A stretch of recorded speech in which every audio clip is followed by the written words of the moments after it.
El escándalo de la criptomoneda Libra ha puesto en el centro del debate a Javier Milei y a su potencial responsabilidad legal o política. ¿Ha sido una simple imprudencia o hay algo más detrás?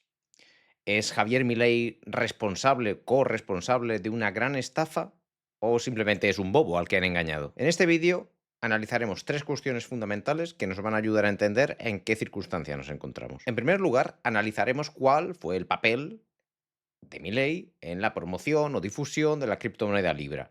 ¿Qué hizo? ¿Qué no hizo? ¿Qué debería haber hecho? En segundo lugar, analizaremos también si se trata de un problema entre privados, como ha defendido recientemente en una entrevista. ¿Es realmente un problema entre privados o está involucrado el Estado? Y finalmente analizaremos las posibles implicaciones legales, responsabilidades legales que pueda tener Milei en este hecho. En principio, es necesario demostrar el dolo para que sea posible asignarle una responsabilidad legal a mi ley. Pero ojo, porque hay una figura legal que podría hacer que esto cambie y podría colocar a mi ley en una situación realmente incómoda. Vamos a por ello, analicémoslo. Primera cuestión, ¿se trata esto de un problema exclusivamente entre privados que compraron voluntariamente una criptomoneda o hay algo que va más allá de la relación libre y directa entre privados, un negocio puramente privado?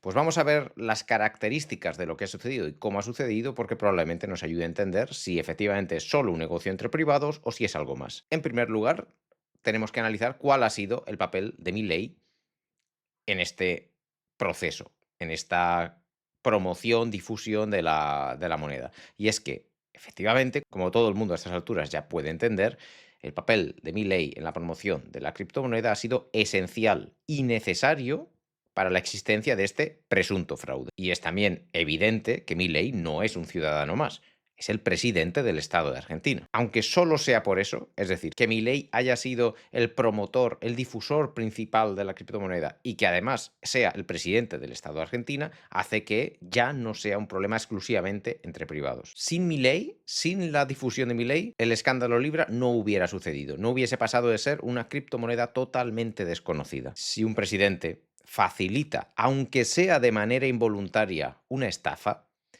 esa estafa ya deja de ser un problema entre privados e involucra al Estado.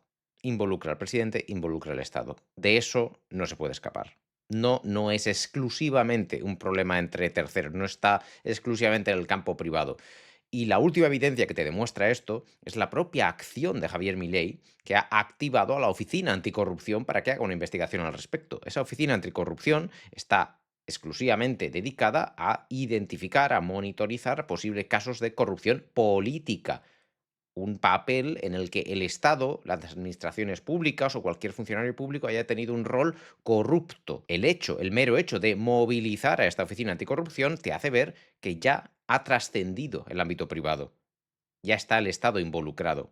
O al menos hay sospechas de que pueda estar involucrado. Con lo cual, no es evidente que no es exclusivamente una relación entre terceros. Eso es una gran falsedad que probablemente ha utilizado simplemente para eximirse, para tratar de evitar responsabilidad en este contexto. Dicho sea de paso, iniciar la investigación con un organismo como la Oficina Antifraude de la Argentina, que depende directamente de presidencia, es decir, que depende directamente de Milei y cuyo máximo representante, cuyo máximo dirigente está directamente seleccionado, elegido, colocado ahí por Milei, nos hace pensar que los resultados serán cuanto menos poco fiables. Segunda cuestión importante que compete también a Javier Milei.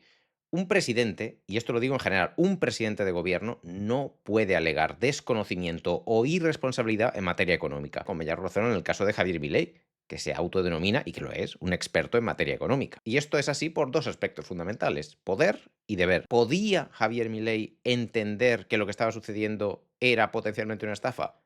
Podía. Podía porque tiene los conocimientos suficientes como para poder entender lo que está pasando a nada que hubiera tenido la voluntad de querer informarse un mínimo sobre aquello que estaba difundiendo. Es decir, podía. Tenía los recursos a nivel de conocimientos propios y en cualquier caso, siendo el presidente de la nación, podía utilizar recursos, asesores, los que fueran necesarios para poder hacer ese análisis. Existía la posibilidad de análisis, el poder. Segunda cuestión, el deber. Tenía el deber, además de el poder, de tener que hacer ese análisis y no publicitar algo que no entendiera, que no hubiese analizado? Pues efectivamente, teniendo en cuenta el rol que tiene, el rol público que tiene en la Argentina, existe ese deber de tener que informarse antes de hacer una publicación como la que hizo. Esta combinación de poder y deber que ha ignorado le colocan al límite de una situación legal que analizaremos más adelante en el vídeo, que es la que le puede llevar a una situación incómoda. Ese principio legal que puede que se esté dando es el de ignorancia deliberada. Y os explicaré más adelante en qué consiste. Otro argumento que utilizó durante su entrevista es que de los afectados, que ya dice que no son 44.000, sino que son 5.000, son casi todos ellos ajenos a la Argentina, no son ciudadanos argentinos. Dice que pues, puede que haya 5 argentinos, pero que la mayoría son estadounidenses o chinos o de cualquier otra nacionalidad. Y además dice que son agentes hiperespecializados. En esto los llega a llamar, creo recordar, operadores de volatilidad, y que son agentes hiperespecializados en este tipo de inversiones, en este tipo de contexto. Es posible que sea verdad, pero Milei, esto no pasa de ser una excusa de muy bajo nivel, muy infantil. La naturaleza de un fraude no depende de quién sean las víctimas, sino de la existencia de engaño. La estafa no se justifica porque afecta a expertos, ni la irresponsabilidad aparece porque el daño trasciende a las fronteras de Argentina. Son ambos argumentos falaces. Siguiente reflexión que os quiero transmitir.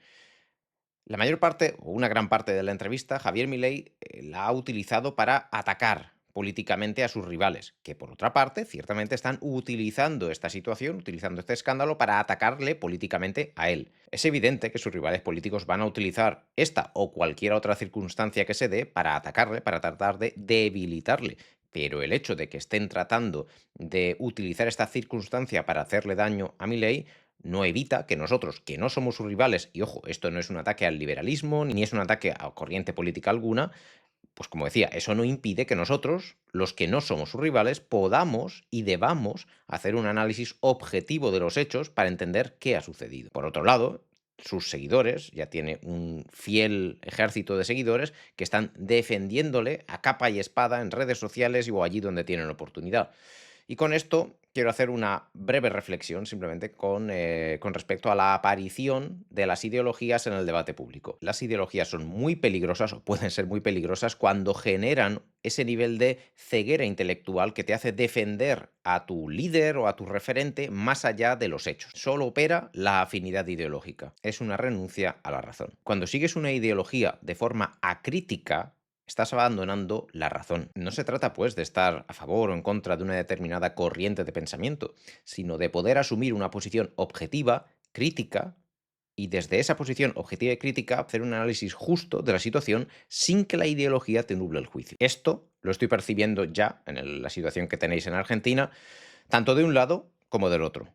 Consejo que os dejo: tratad siempre de asumir una posición crítica, objetiva, en la que las ideologías no os impidan ver la realidad que tenéis ante vosotros. Dicho esto, vamos a entrar a la parte en la que analizaremos si existe o puede existir responsabilidad legal por parte de Milei. La entrevista dice explícitamente que era consciente del tipo de riesgos que implica las inversiones en criptomonedas, como la que estuvo difundiendo o promocionando. Ahí quería evitar la palabra promoción por un hecho concreto. Habla de solo de difusión. Él simplemente difundió esa criptomoneda, ese proyecto, sin invitar a que la gente invirtiera. Bueno, abandonemos esa parte por ahora. Vamos a centrarnos en un símil que hace, y habla de que estas inversiones son como ir al casino, y que cuando vas al casino, si pierdes el dinero, pues no hay nadie a quien debas reclamar. ¿A quién le vas a reclamar si vas al casino y pierdes el dinero? Este símil es un error.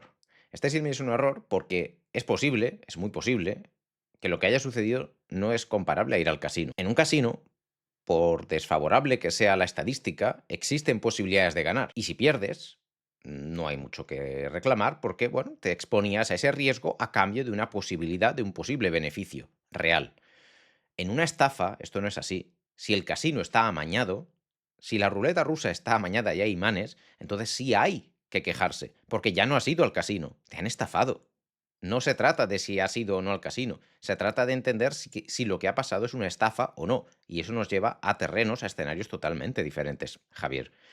No has invitado a tus seguidores a ir al casino, les has llevado al matadero. Y en cualquier caso, segunda pregunta, si ya sabía, ojo, lo dijo en la entrevista, ya sabía, era consciente del altísimo riesgo que suponía aquello que estaba difundiendo, Si ya sabía de ese altísimo riesgo, ¿por qué no se tomó una mínima molestia de analizar, de leer los detalles del proyecto para poder cerciorarse de si algo era o no era lícito, de si algo era o no era o tenía visos de ser lícito, de ser legal, de no ser un fraude, de no ser una estafa? Esto está directamente relacionado con las posibles consecuencias legales que se puedan derivar de esta situación. Porque, como ya sabéis, para que se puedan derivar consecuencias legales es necesario demostrar el dolo. Es decir, que era consciente del daño, de la ilegalidad, de que era un fraude, etcétera, etcétera, etcétera, y hay que demostrarlo con pruebas. No basta solo tener sospechas del hecho, hay que aportar pruebas.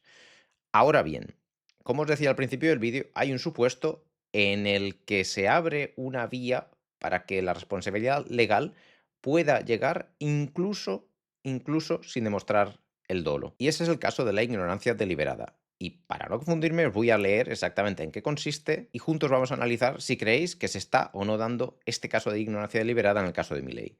Como decíamos, ignorancia deliberada consiste en que una persona provoca su desconocimiento o no realiza un esfuerzo por conocer, ojo, no realiza un esfuerzo por conocer acerca de una determinada circunstancia y de esa forma procura una excusa con el objeto de eliminar o disminuir su responsabilidad en el resultado lesivo que provoca su conducta. ¿Se puede en la Argentina utilizar este principio legal, por cierto, de origen anglosajón? ¿Se puede utilizar este principio legal en Argentina? Pues sí, se puede. El artículo 34 del Código Penal argentino establece que, y de nuevo vuelvo a leer, no es punible quien no haya podido comprender la criminalidad del acto por ignorancia de hecho no imputable. Esto significa que si la ignorancia es no imputable, es decir, inevitable, puede excluir la responsabilidad penal. Sin embargo, si la ignorancia es imputable, es decir, es deliberada o provocada, entonces sí podría ser castigada. La jurisprudencia argentina en la aplicación de esta ignorancia deliberada es limitada. Efectivamente se ha aplicado en pocas ocasiones, pero uno de los supuestos en los que se aplica el principio de ignorancia deliberada es el de fraudes financieros, donde el acusado promovió inversiones sin analizar su legitimidad. Ojo, porque creo que esto responde perfectamente a la situación en la que estamos hoy. En conclusión, aunque la ignorancia deliberada no está explícitamente contemplada por el Código Penal argentino, sí que existen precedentes de su aplicación y ojo que no vayan por ahí los tiros de los problemas legales a los que se puede enfrentar Javier Milei por no haber tenido la suficiente prudencia en el análisis de algo que difunde en su rol de presidente del Estado argentino. En cualquier caso, y más allá de las consecuencias legales, como solemos decir en este canal, hay otra responsabilidad que va más allá, e independientemente de que todo esto no termine generando responsabilidad legal para Javier Milei, hay otro tipo de corrupción, que no es la legal, sino la moral, que corresponde a un plano diferente y en el que creo que podemos estar de acuerdo todos que el comportamiento de Javier Milei no ha sido para nada moral y que un presidente del Estado debería asumir mayor responsabilidad y mayor prudencia a la hora de promocionar proyectos como en este caso ha sido Libra, un presunto fraude. ¿Y vosotros qué opináis? ¿Debería Javier Milei asumir alguna responsabilidad legal o política?